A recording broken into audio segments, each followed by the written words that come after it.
दोस्तों नमस्कार।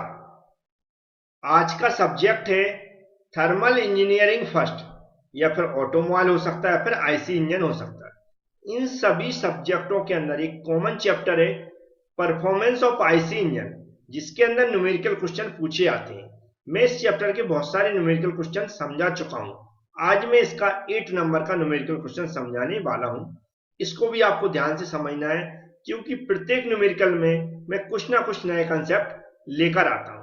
इस क्वेश्चन में लिखा हुआ है, 4 stroke cylinder internal combustion engine is rotating at 400 revolution per minute, मतलब आरपीएम दिया गया 400।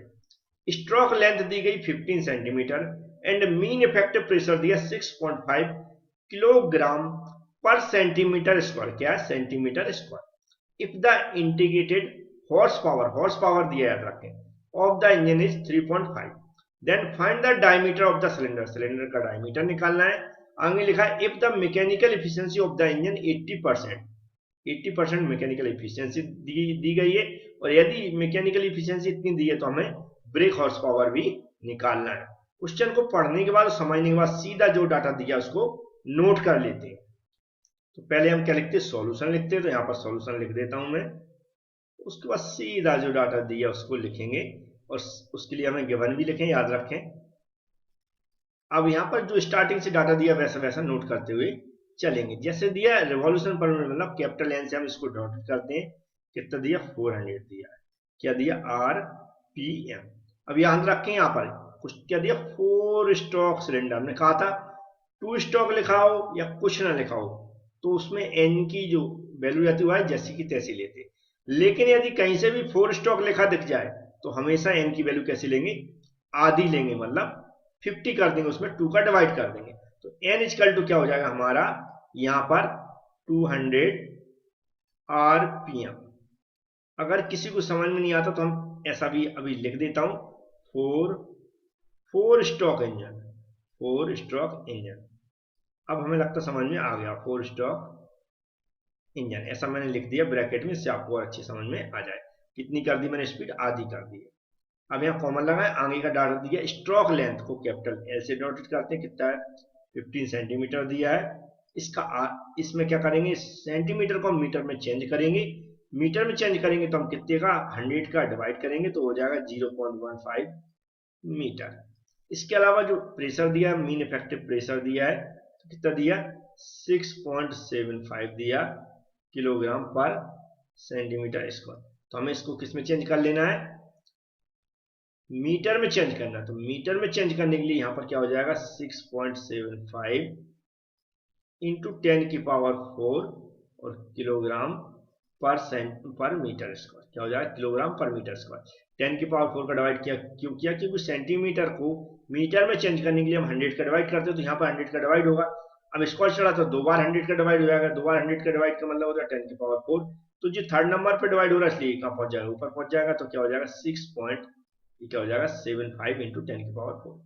साफ सुथरा थोड़ा सा अच्छा सा लिख देते हैं, 6.75 इंटू 10 की पावर 4 किलोग्राम पर मीटर स्क्वायर। आगे भी कुछ और डाटा दिया, जैसे आईबीपी मतलब इंडिकेटेड हॉर्स पावर। कितना दिया है? 3.5। जैसा लिखा वैसा लिख दें।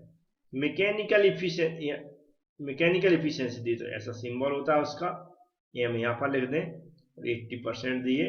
इसको यूज करने के लिए हम क्या करेंगे? परसेंटेज हटाएंगे। परसेंटेज हटाने के लिए हम 100 का डिवाइड करते हैं तो 0.80 हो जाएगी। हमें क्या निकालना? ब्रेक हॉर्स पावर निकालना है और डायमीटर निकालना है। तो जो भी डाटा यहाँ पर दिया उसके आधार पर निकालते हैं। हम कैसे निकालेंगे ध्यान समझें। यहाँ पर इंडिकेटेड हॉर्स पावर दिया है, तो इंडिकेटेड हॉर्स पावर का जो फॉर्मूला होता है उसमें एरिया का फॉर्मूला भी होता है। एरिया का फॉर्मूला होता है तो उससे हम डायमीटर निकाल सकते हैं। तो पहला हमें डायमीटर निकालना, तो उसके लिए हम यहाँ पर अच्छे से लिखेंगे वी नो दैट।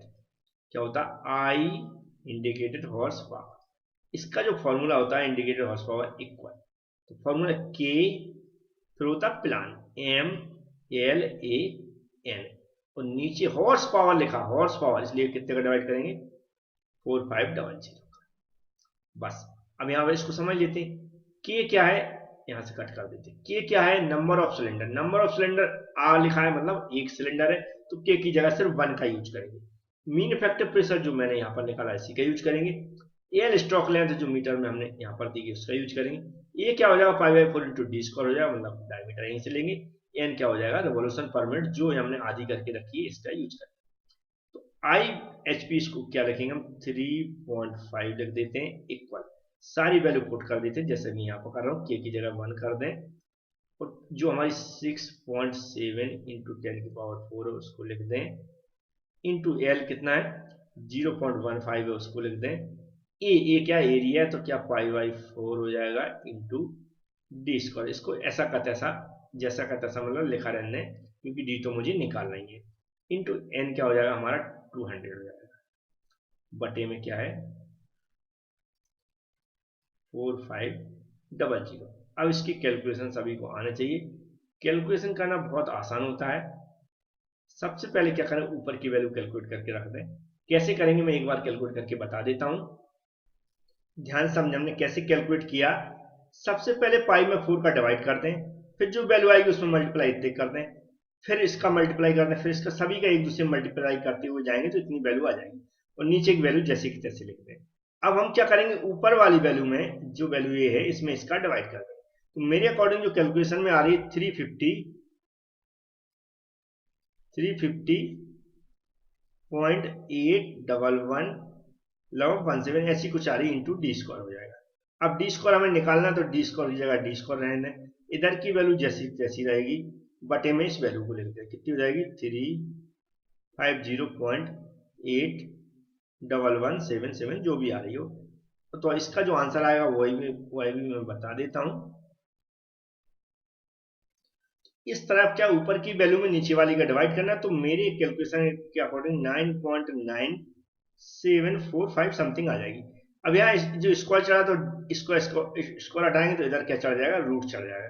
तो 9.9745 इसका हम रूट निकालेंगे तो लगभग 0 पॉइंट, लगभग याद रखना 0.1 मीटर हमारी डी की वैल्यू आ जाएगी। तो इस तरह हमने डी निकालना बता दिया, कैसे निकालेंगे इस क्वेश्चन के अंदर। अब सेकंड डाटा हमें क्या निकालना? ब्रेक हॉर्स पावर निकालना। तो ब्रेक हॉर्स पावर जो निकालना है बहुत आसान है, मैं बता रहा हूं, लेकिन पहले याद रखें इस तरह के किसी भी सब्जेक्ट के आप नोट्स चाहते हैं तो आपको मिल जाएंगे। यदि नहीं है आपके पास या बुक नहीं मिल रही है, इस तरह के टॉपिक आपको कहीं नहीं मिल रहे हैं, सभी टॉपिक मिलेंगे। सबसे पहले आप डिस्क्रिप्शन बॉक्स ओपन करें, उसमें लिंक दी गई है एक वीडियो की स्टार्टिंग में ही, उस वीडियो को आप देख लें। जैसे ही देखेंगे तो आपको ये पता चल जाएगा कि जो एबी क्लास हमारी एप्लीकेशन है उसमें नोट्स कहां पर मिलेंगे, कैसे उसको डाउनलोड करना, कैसे लॉग इन करना, और एप्लीकेशन की लिंक भी दी गई वो भी देख लें। इसके अलावा सभी सब्जेक्टों की, जो भी आपके पास सब्जेक्ट हैं उन सब्जेक्टों की प्लेलिस्ट की लिंक दी गई डिस्क्रिप्शन बॉक्स में, तो उस लिंक से डायरेक्ट आप सभी वीडियो देख सकते हैं। यूट्यूब पर जाकर भी आप प्लेलिस्ट चेक कर सकते हैं, सभी सब्जेक्टों की मिल जाएगी। और आपको लग रहा है प्लेलिस्ट भी मिल रही है, आपको एप्लीकेशन में भी दिक्कत आ रही है, तो हमारा एक नंबर है 9229667775, इस नंबर पर आप कांटेक्ट करके सारी जानकारी ले सकते हैं। तो इस नंबर पर आप कांटेक्ट कर लें। अब हमें जो निकालना सेकंड वाई भी निकाल के मैं बता देता हूँ। चैनल तो सब्सक्राइब कर ही लें, बहुत सारे स्टूडेंट ऐसे हैं चैनल को सब्सक्राइब ही नहीं करते, तो सब्सक्राइब कर लें, बेल आइकन पर क्लिक कर लें। उसके कई फायदे रहते हैं। सब्सक्राइब करने के बाद और बेल आइकन पर क्लिक करने के बाद सारे वीडियो की नोटिफिकेशन आपके पास पहुंचते रहेंगे। तो ये ब्रेक पावर चलो निकाल देता हूं। ब्रेक क्या है? Break horse power. अब ब्रेक हॉर्स पावर निकालना है मुझे, तो हम जानते हैं क्या? मैकेनिकल एफिशिएंसी दी गई। इसका जो फॉर्मूला होता है मैकेनिकल एफिशिएंसी क्या होता है? ब्रेक हॉर्स पावर अपन क्या होता है? Indicated horse power. हमें ए दी गई और ए दी गई, इसको निकालना, तो सब क्या हो जाएगा? ब्रेक हॉर्स पावर इक्वल क्या हो जाएगा? Mechanical efficiency into integrated horse power. बस हम वैल्यू रख देते हैं। तो जो मैकेनिकल एफिशिएंसी कितनी है? 0.8 है। आप देख सकते हैं कहां पर दी गई है, यहां पर। मल्टीप्लाई में इंटीग्रेटेड हॉर्स पावर कितना दिया? 3.5 दिया, तो उसको रख देते हैं 3.5। एक दूसरे मल्टीप्लाई करेंगे तो जो ब्रेक हॉर्स पावर है इसकी जो वैल्यू आ रही है 2.8 आ रही, तो ये इसका भी आंसर हो जाएगा। तो ये क्वेश्चन भी आपको समझ में आ गया होगा। मैक्सिमम टाइप के जो क्वेश्चन बनते हैं वो मैक्सिमम मैं करा चुका हूँ, आपने सारी वीडियो देख ली होंगी। और भी कोई ऐसा क्वेश्चन जो आपसे नहीं बन रहा है तो मुझे या तो व्हाट्सएप पे जो नंबर बता दिया उस पर भेज दें, या डिस्क्रिप्शन बॉक्स में भी बता सकते हो। थैंक यू फ्रेंड्स वीडियो देखने के लिए।